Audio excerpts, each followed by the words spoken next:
Assalamualaikum warahmatullahi wabarakatuh.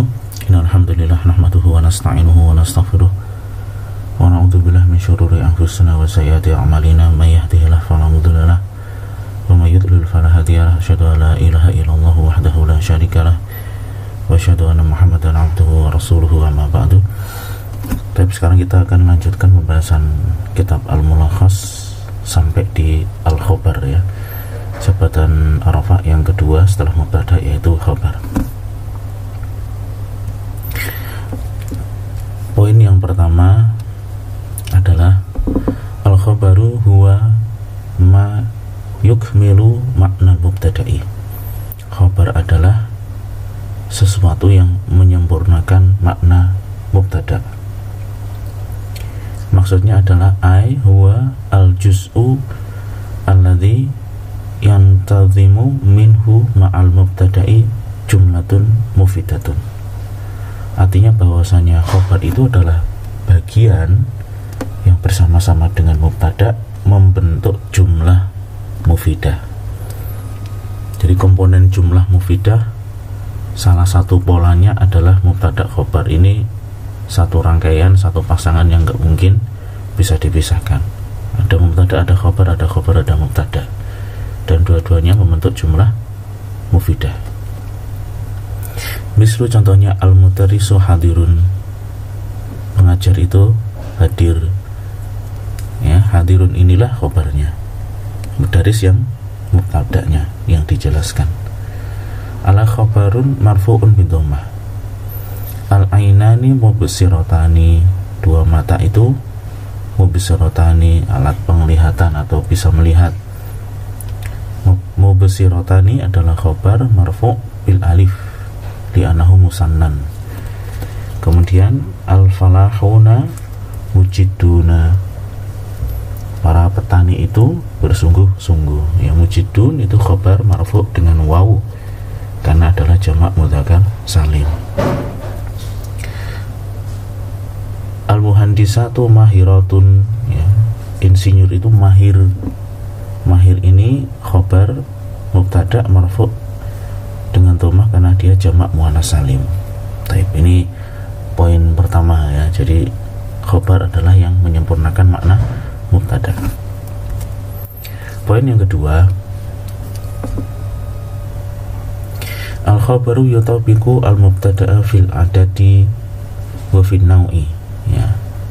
Jadi khabar itu bersesuaian atau mengikuti mubtada yang pertama dalam jumlah, yang kedua adalah nau'nya. Jumlah itu dalam artian ifrad, tasniyah, atau dua ataukah jamak, dan dia mengikuti mubtada dalam hal nau'nya, mudzakkar atau muannas. Contohnya al-mudarrisu hadirun, mudarris laki-laki itu hadir. Al-mudarrisani hadironi, dua pengajar laki-laki itu hadir. Al-mudarrisu wa talibu hadironi, mudarris dan pengajar dan muridnya dua-duanya hadir. Jadi hadironi ini dua, ya, karena yang disebutkan mubtada'nya di sini al-mudarris wa talib. Al-mudarrisatani hadirotani, ini kalau seandainya dua muannas, ini juga dua muannas. Al-mudarrisuna hadiruna, dua laki-laki, banyak laki-laki, banyak laki-laki. Al-mudarrisatu hadiratun, perempuan banyak, ini juga perempuan banyak. Wa idza kana al-mubtada'u jam'an li ghairi aqil, kalau seandainya mubtada'nya itu jamak bukan berakal, contohnya manazil, ya, jibal, sayarat, asjar, jaza ayyakuna al-khabaru mufradan muannasan au jam'an muannasan. Jadi kalau mubtada'nya itu jamak ghairu aqil, maka khabarnya boleh mufrad muannas ataukah jamak muannas.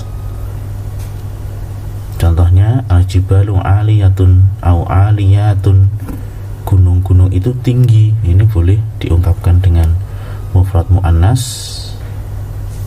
ya, ataukah jamak muannas, aliyatun, ya. As-sayyaratu musri'atun, mobil itu cepat, atau musri'atun dengan dibentuk jamak muannas salim. Dua-duanya boleh dalam hal ini. Tapi ini poin kedua. Berikutnya poin ketiga adalah jenis khobar ya. Al-khobaru salah satu anwa'in. Khobar itu ada 3 jenis. Yang pertama adalah isim dhohir, baik itu mu'rab maupun mabni. Wal khobaru alladhi yaqa'u isman dhohiran mu'raban yakunu adatan nakiratan. Biasanya khobar yang berupa isim dhohir mu'rab itu nakirah.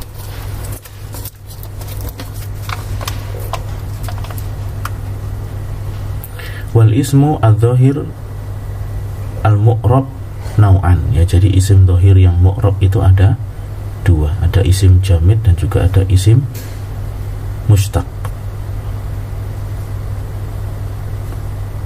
Wal ismu al-jamid itu huwa ma la yu'khad min lafzihi fi'lun bimaknahu. Jadi isim jamid, jadi tadi ada 2 isim dhohir yang mu'rab itu ada 2 macam ya. Bisa berupa isim jamid, ada juga isim mustaq.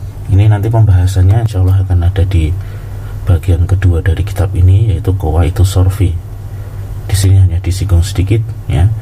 Jadi isim jamid itu adalah isim yang tidak diambil darinya fiil yang semakna. Kalau isim mustaq itu adalah yang diambil darinya fiil yang semakna. Karena memang mustaq itu pecahan ya, pecahan, dia pasti akan memuat huruf-huruf yang ada pada fiil. Sedangkan jamid ini tidak ya, contohnya asadun, singa, nggak ada fiil yang semakna dari situ. Kemudian sungai, dahan, apel, tufah ya. Kalau mustaq itu diambil dari fiil, sebagaimana kita sudah belajar dari tasrif ya. Hadirun, hadirun ya, telah hadir, ini dari kata hadoro, yahduru ya, ada fiil yang semakna. Mubsirun ya, ini juga dari absara. Mahirun, syuja'un, huluun, ahmarun. Nah ini adalah contoh-contoh isim mustaq yang memang diambil dari fiil dan menunjukkan atas suatu sifat. Wal khabaru alladhi yaqa'u isman dhahiran yakunu adatan isman mushtaqan kama fil amsilati sabiqah. Dan khabar yang berupa isim dhahir biasanya isim mushtaq, sebagaimana dalam contoh-contoh yang sudah disebutkan. Waqad yaqa'u al khabaru isma jinsin ya, bisa jadi khabar itu isim jenis, dan ini sedikitnya. Contohnya tadi isim jenis itu yang isim jamid tadi, anta asadun, engkau itu singa ya, maksudnya bukan menyamakan orang itu dengan singa, tapi maksudnya adalah syuja'un. Nah, diambil maksudnya maknanya sama, itu berani, pemberani seperti singa. Adapun isim yang mabni alladhi yaqa'u khabaran, yang menjadi khabar yakunu dhamiran au isma isyaratin au isman mausulan. Isim mabni yang sebagai khabar biasanya berupa dhamir atau isim isyarah atau isim mausul. Contohnya adalah ulaika humul muflihun. Ulaiku mereka itulah, hum mereka al muflihun. Jadi hum di sini dhamir mabni fi mahalli raf'in khabar mubtada.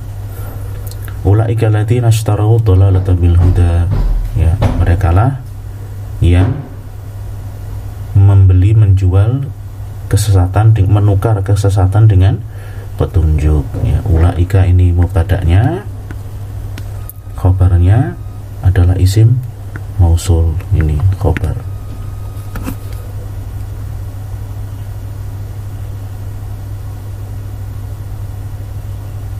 Baik, ini jenis pertama ya. Jadi jenis khabar yang pertama yaitu berupa isim dhohir. Nah, jenis yang kedua adalah jumlah ismiyah ya, jumlah ismiyah ini juga sudah kita pelajari dulu waktu membahas jenis khobar di kitab Al-Muyassar ya. Khobar ghairu mufrad ini ada salah satu yang adalah jumlah ismiyah. Afan ya, saya salah baca, ini sibul jumlah ya, sibul jumlah jenis khobar yang kedua yang bisa berupa jar majrur atau dzaraf. Contohnya ada al-amilu fil masna, pekerja itu ada di pabrik. Fil masna'i jarun wa majrurun khobarul mubtada'i, ini adalah mubtada'nya yang di kata yang diterangkan ya. Ini khobarnya, pekerja itu khobarnya adalah ada di dalam pabrik. Jadi al-hadiqatu amamal manzil, di kebun itu ada di depan rumah. Ini hadiqah itu mubtada, khobarnya adalah amamal manzil. Amamal manzil sibul jumlah min dzarfin wa mudhafun ilaihi khobarul mubtada, sibul jumlah yang berupa dzaraf dan mudhaf ilaih ya, jadi setelah dzaraf itu mudhaf ilaih sebagai khobar mubtada.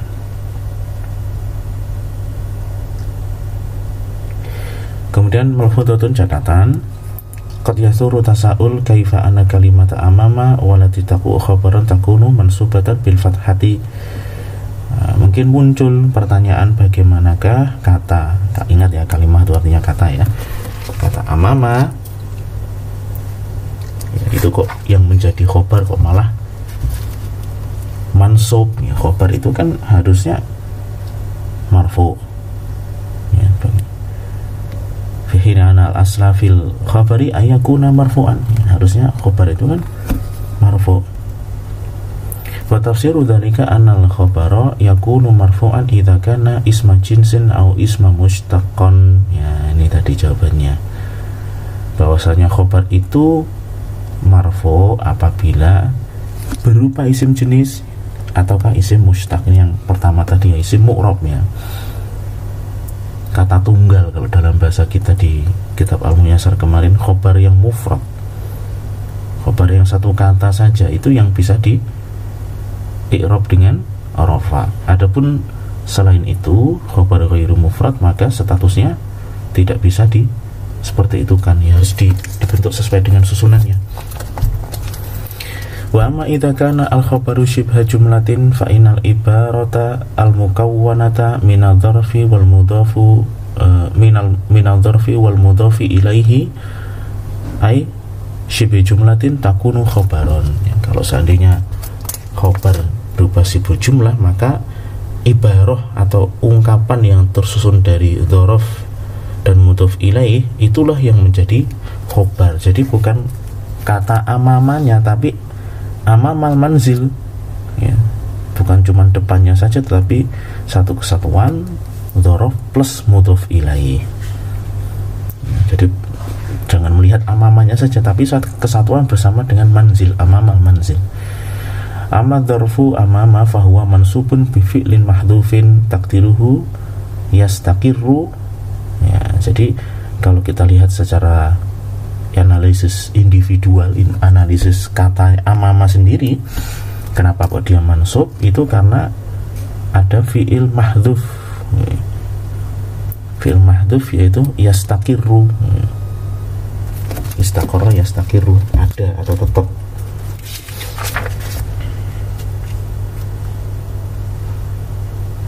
Atau boleh kainun ya sebetulnya, atau maujudun.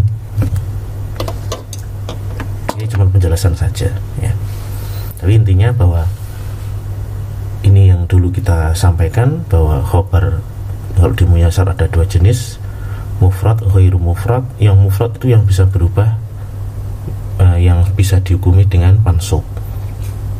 Sedangkan yang berupa syibul jumlah, jar majrur atau dzaraf dan mudhaf ilaih, kemudian jumlah ismiyah, jumlah fi'liyah, maka itu dihukuminya per jumlahnya sebagai khobar, atau sibul jumlahnya sebagai khobar ya. Baik. Kemudian jenis berikutnya, jenis yang ketiga, ini jenis yang ketiga, jenis khobar ya, jenis khobar. Yang ketiga adalah jumlah ismiyah atau jumlah fi'liyah. Contohnya najahu asasuhu al-amal. Sukses itu pondasinya adalah bekerja. Asasuhu al-amal jumlatun ismiyatun fi mahalli raf'in khobarun.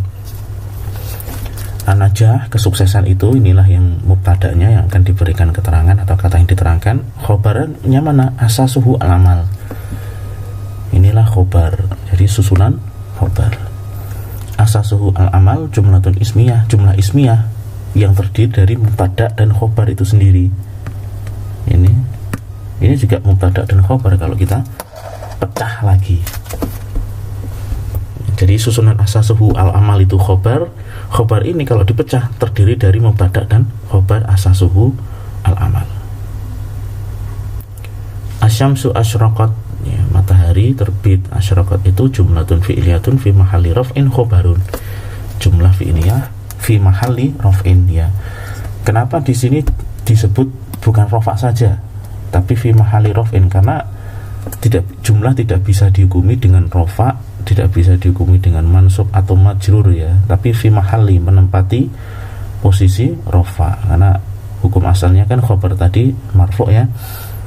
Tapi itu bisa dihukumi demikian kalau bentuknya mufrad, ya, bisa isim mustaq atau isim jamid tadi, isim jenis. Tapi dalam posisi ghairu mufrad disebutnya fi mahalli raf'in. Wa sayati syarhu al-faqrah jim bi tafsili inda dirasati jumlati wa makaniha min al-i'rab fil babi rabi. Insyaallah akan datang penjelasannya di faqrah jim secara detail ketika membahas jumlah dan i'rabnya di bab yang keempat.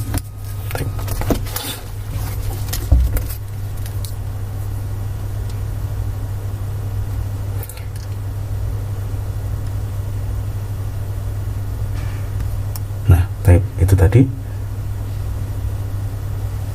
3 jenis khobar, ya. Apa tadi? Isim jamid, isim mustaq, kemudian sibul jumlah, jar majrur atau dhorof dan mudhof ilaih, dan yang ketiga adalah jumlah ismiyah dan jumlah fi'liyah. Baik, sekarang kita lanjut ke poin keempat mengenai khobar. La yushtaratu ayyatiya al-khobaru mubasyaratan ba'dal mubtada'i.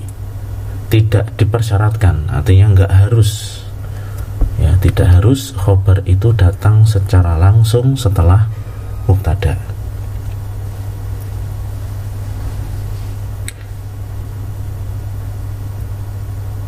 Tapi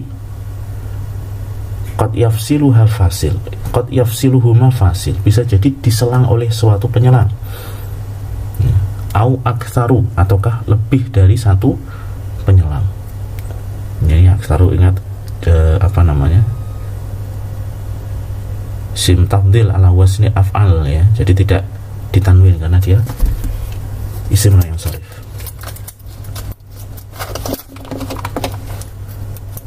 Jadi tidak mesti harus terletak secara langsung setelah mubtada. Tapi yang penting nanti intinya bahwasanya dia adalah al-juz al-mutammim li faedah. Khobar itu akan menyempurnakan faedah jumlah tersebut, ya. Misal contohnya. Nah, ini nanti kalau seandainya kita bingung, jumlahnya panjang, mubtadanya di depan, khobarnya ternyata di belakang. Yang penting kita harus bisa nyari mana sih yang merupakan informasi pokok dari mubtada.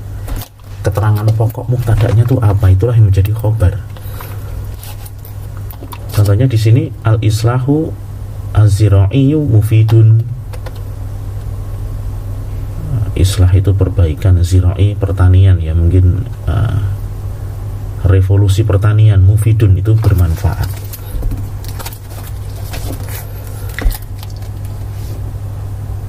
Nah, di sini al-islahu mubtada marfu dengan dhamma, az-zira'i adalah na'at.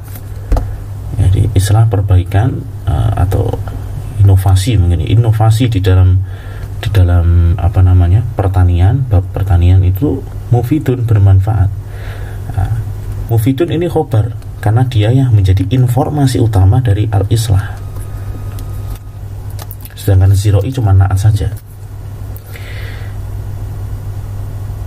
Walau qulna al-islahu az-ziroi, kalau seandainya kita katakan al-islahu ziroi, inovasi pertanian, terus kita diam saja, wasakatna, lalu kita diam, lakan al makna naqison, maka jadilah makna dari jumlah itu naqis ya, cuman ada mubtada sama sifat saja, khobarnya nggak ada, dan tidak akan sempurna kecuali dengan mendatangkan khobar, yaitu mufid ya. Contoh yang lain, sautul bulbuli jamilun, ya, suaranya bulbul itu jamil. Saut itu mubtada marfu dengan dhammah, bulbul itu mudhof ilaih, jamil adalah khobar ya. Jadi suara ini mubtada, khobarnya mana? Ini jamil, yaitu indah. Baik. Poin yang kelima, yajuzu taqdimul khobari ala mubtada'i, boleh mengedepankan khobar dari mubtada. Ingat di sini yang dibahas di poin 5 adalah boleh, yang artinya bisa saja terjadi sebaliknya ya. Boleh khobar ditaruh di depan mubtada, artinya dalam kondisi-kondisi ini khobar boleh juga terletak setelah mubtada, boleh dibalik susunannya mubtada khobar, boleh dibalik khobar dan mubtada. Yang pertama, idza urida i'ta'u sadarat li maknal khobar ya. Jadi boleh seperti itu apabila kita mau menekankan makna khobar ya, menekankan makna khobar. Contohnya mamnu'un at-tadkhin, mamnu'un terlarang. Apa yang terlarang? At-tadkhinu, merokok ya. Jadi mamnu itu khobar muqaddam marfu' bi dhammah ya. Ini khobar. Jadi kan jumlah aslinya merokok itu terlarang ya, merokok itu dilarang, merokok dilarang. Ini harusnya jadi mubtada, ini khobar ya. Gak mungkin dibalik, dilarang itu merokok, bukan, tapi mubtadanya yang kata yang diterangkan adalah merokok, informasinya atau khobarnya adalah dia itu dilarang. Ini mubtada, ini khobar. Tapi kalau kita ingin menekankan makna khobarnya, boleh dibalik statusnya. Yang aslinya at-tadkhinu mamnu'un ya, merokok itu dilarang, boleh kita katakan demikian kalau kita ingin menekankan makna khobar mamnu'un at-tadkhin. Dan ini lebih sering yang kalau dilarang merokok memang ya seperti ini, mamnu'un at-tadkhin. Taib yang B, apabila idza sabaqa al-mubtada'a wal khabara harfu nafyin au istifhamin au kana al-khabaru wasfan. Apabila sebelum mubtada khobar itu ada huruf nafi atau huruf istifham dan khobarnya itu sifat. Contohnya aqaimun anta, aqaimun anta, apakah engkau berdiri? Di sini sebelum mubtada khobar ada huruf nafi, apakah. Kemudian khobarnya itu sifat ya, qaim. Ini boleh. Kalau misalkan dibalik juga boleh, anta qaim, apakah engkau berdiri? Dibalik juga boleh, aqaimun anta juga boleh ya.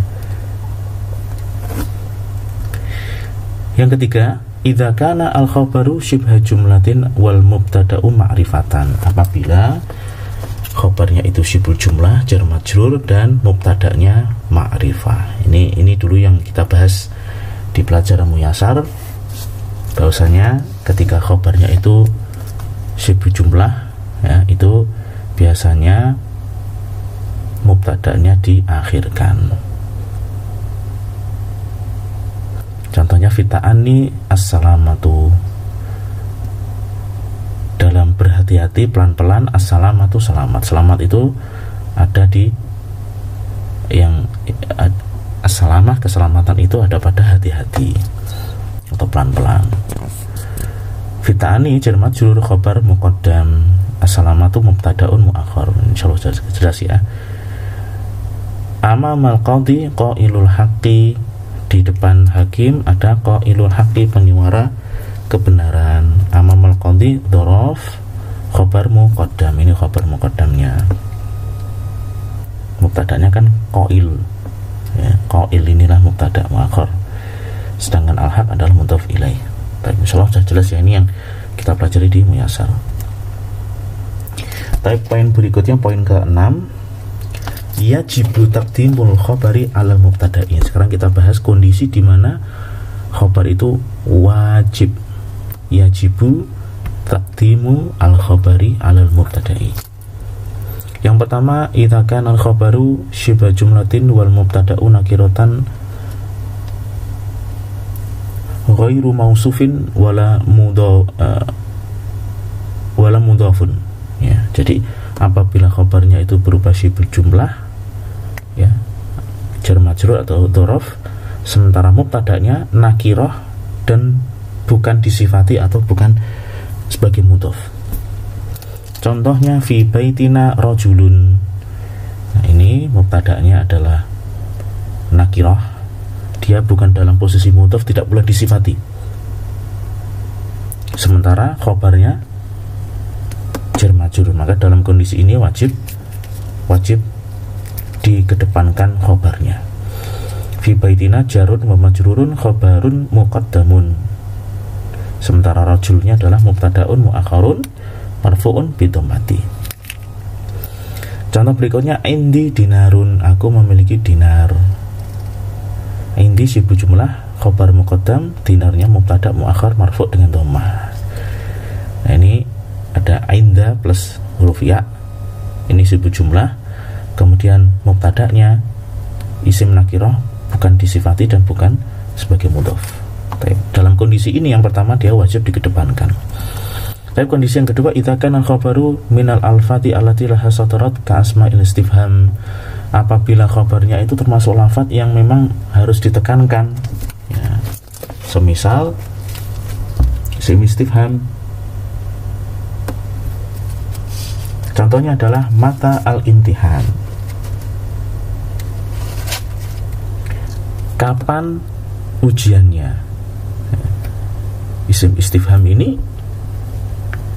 yang jadi penekanan kapan gitu, kapan ujiannya itu, kapan sih gitu. Ujiannya ini mubtada, ini adalah khabar. Kalau kata tanya ini ya jadi khabar. Imtihan mubtada'nya. Jadi dalam kondisi ini karena kita memang mau menekankan kapannya, karena untuk pertanyaan, maka dikedepankan.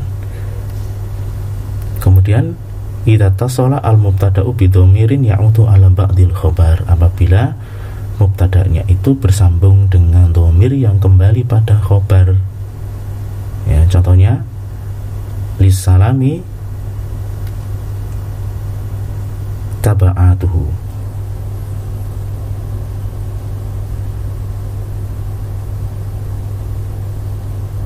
Di sini ada dhamir hu yang kembali ke assalam.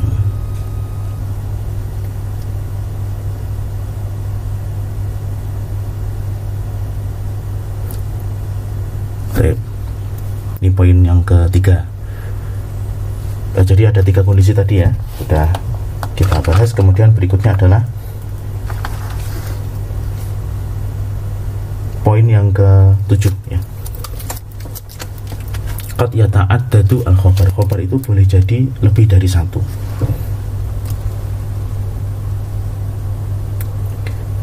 Contohnya ar-rumanu hulun hamidun. Jadi delima itu manis dan asam gitu. Jadi khabarnya 2, hulun dan hamidun. Hulun khobar yang pertama marfu' dengan dhammah, dan hamid adalah khobarun sanin ya, ini sanin marfu'un bi dhammah.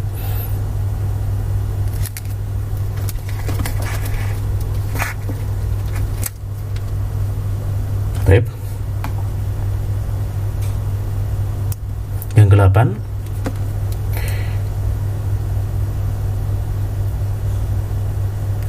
Yuhdhafu al-khubaru fi ba'di mawadhi sayati syarhuha fi makaniha. Dan khobar itu dalam kondisi tertentu dihilangkan dan akan datang penjelasannya pada tempatnya. Contohnya adalah idza kana al-mubtada'u ba'da laula, apabila mubtada'nya itu setelah laula, seandainya. Di sini dicontohkan laula atau bibu ma syafa al-marid, seandainya tidak ada tabib, dokter, si sakit tidak akan sembuh. Ini kalimatnya fi syai' ya. Ya sebetulnya makna laula itu kalau misalkan kalau tidak ada si fulan, ini enggak terjadi demikian. Kalau maksudnya dia cuman menyampaikan sebab tanpa ada meyakini bahwasanya sebab tersebut itu berjalan sendiri tanpa iradah dari Allah Subhanahu wa taala, itu enggak boleh. Yang boleh dia mengatakan demikian dengan tetap meyakini. Kalau tidak meyakini dalam rangka melepaskan diri bahwa sebab itu bisa berdiri sendiri, bisa mempengaruhi sendiri tanpa ada takdir dari Allah Subhanahu wa taala, maka itu salah. Ya, itu syirik bahkan. Tentu saja yang terbaik adalah alhamdulillah ya Allah yang memberikan kesembuhan. Kemudian idza kana al-mubtada'u sharihan fil qasam, apabila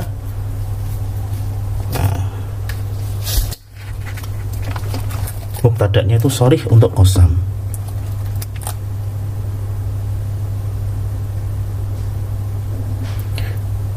La amruka inal hayata kafahun. Ini sebetulnya ini juga lafadz qasam yang biasa digunakan orang Arab ya. Baik, ini beberapa tempat yang insya Allah nanti akan dijelaskan secara lebih detail ya. Kemudian idza diatofkan pada khobar dengan wawu yang menunjukkan musahabah, kebersamaan. Contohnya kullu jundiyin wasilahuhu, setiap tentara dan senjatanya. Di dalam kondisi ini khobarnya dihilangkan ya. Takdirnya setiap tentara dan senjatanya itu muqtarinan, itu selalu bersama.